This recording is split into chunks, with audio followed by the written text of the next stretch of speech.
Nice walk. Just started kind of spitting, raining at the end. I don't want to lose the computer. Um, isn't that funny? We live without computers for thousands of years.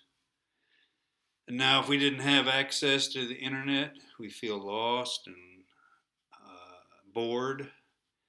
I know I do. I didn't really, when I was a teacher, right around 2000, that was around when I started doing the internets, um, and they started requiring us to put our grades online on some software instead of in a book. And for quite a while, it was stressful because it just took a long time to load, and I guarantee it was quicker to put the grades in a book than it was to put them online. Now, probably within a year, the opposite was true, and it was a lot better to put them online because you could print them out, or your students could have access to it, or the parents of the students could have access.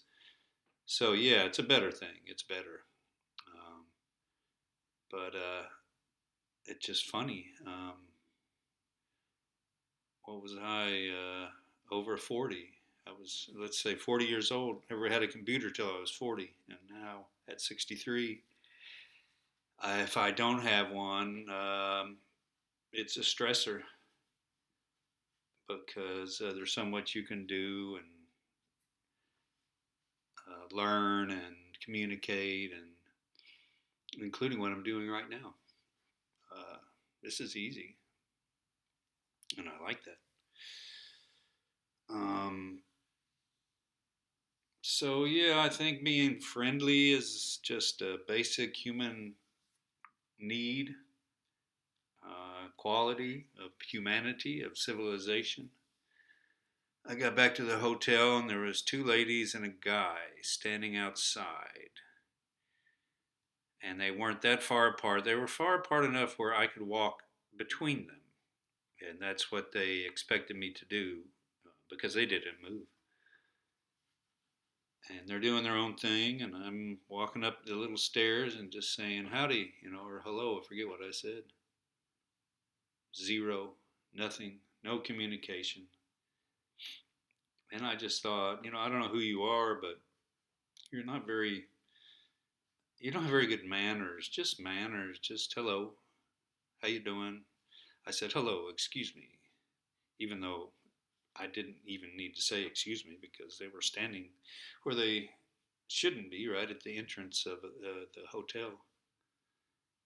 So it's just kind of sad. We're not better at caring about each other. I like the simple teachings of all philosophies and people, like your grandma or mother or father, or religions, the simple teachings that, like when the guy says to Jesus, what's the most important commandment? And Jesus says, well, love each other and love God, right? I think he says it the opposite, love God with all your might and love each other.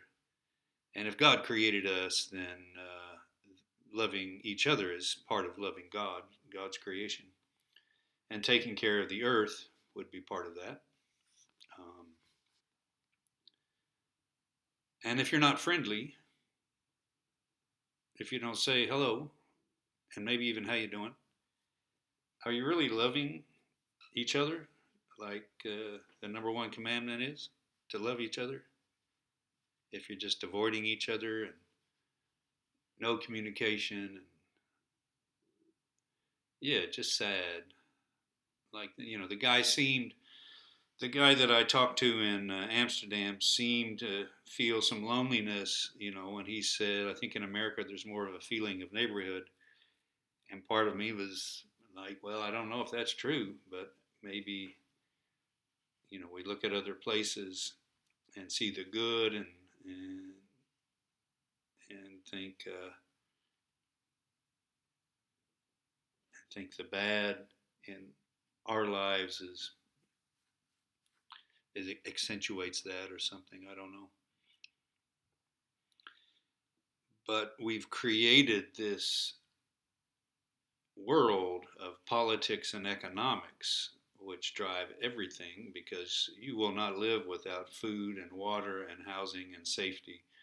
Nobody will live. So that's necessary for us to create societies, whether we have the freedoms that we need, as well as the abilities to, acquire enough money where we can pay for food, housing, electricity, education, healthcare, et cetera, et cetera. With some of that coming from the state, but some of it coming from the individual's income.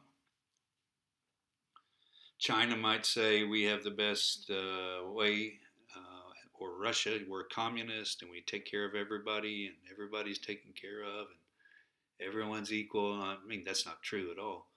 How many billionaires are in Russia and China? How did that happen?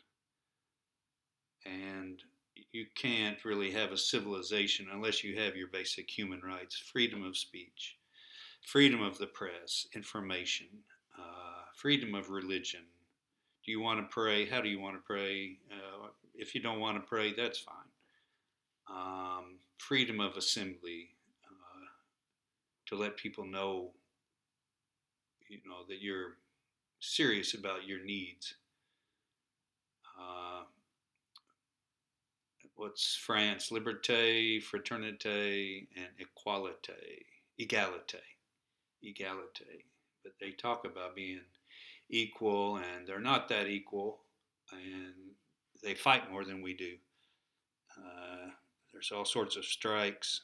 I mean, there's strikes in the United States, but I think there's more and more regularity in France, and it still hasn't worked to create the equality we need. Yeah, that's a special word. Equality is a special word. How can you love your nation if you're fine with it being unequal, with a few people having luxurious, opulent, decadent lives, and many, many, many more people having living in poverty, struggling, many homeless, mental health care needs not taken care of because they're so expensive, um, rents going up. I was just reading an article about that may be the next, what do they call it, inflection point? Inflection point, where the people finally say enough is enough. My income, my wages are not going up as fast as my rent is, or my energy cost are, or my food costs are, and hopefully we'll fight for a more equal and just system, which we do not have currently. Um, the the unbelievable part is, so many think that the Republicans are going to help that situation. They help create that situation. They help create the inequality. And they're all for privatization and less government and more private businesses and less regulations on private businesses. So I mean, wake up! Come on! You think that that's the party that's going to help the people? No, they're being driven by cultural issues, abortion, which again, they seem to be against contraception, which is seems seems counterproductive. You're against abortion, but you're against contraception. I mean, what does that mean? What does that mean? It makes no sense. Let's stop unwanted pregnancies with education and affordable, accessible, effective contraception. Let's stop unwanted pregnancies. I'm for that too. And therefore, you will stop most abortions. But some are medically necessary, as well as a woman's right to choose within a certain period of time.